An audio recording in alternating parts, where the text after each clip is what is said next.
नमस्कार मित्रांनो, लाडक्या बहिणीची ई-के-वाय-सी सुरू झालेली आहे आणि ई-के-वाय-सी केली तरच तुम्हाला इथून पुढे ₹1,500 लाभ मिळणार आहे. लाडक्या बहिणींनो, आपला ₹1,500 सन्मान निधी निरंतर सुरू ठेवण्यासाठी ई-के-वाय-सी अवश्य करून घ्या.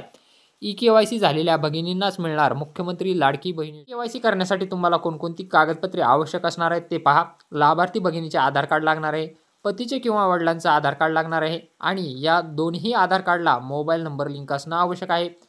ज्याच्यामध्ये तुम्हाला ओ-टी-पी येईल आणि ओ-टी-पी व्हेरिफिकेशन केल्यानंतर तुमची ई-के-वाय-सी पूर्ण होणार आहे. ई-के-वाय-सी करण्यासाठी आपल्या जवळचे महा ई-सेवा केंद्र किंवा कॉमन सर्व्हिस सेंटरला भेट द्या. आणि जर स्वतः तुम्हाला ई-के-वाय-सी करायची असेल तर त्याचाही व्हिडिओ तुम्हाला रिलेटेड व्हिडिओमध्ये पाहायला मिळेल किंवा आपल्या यूट्यूब चॅनलला पाहायला मिळेल.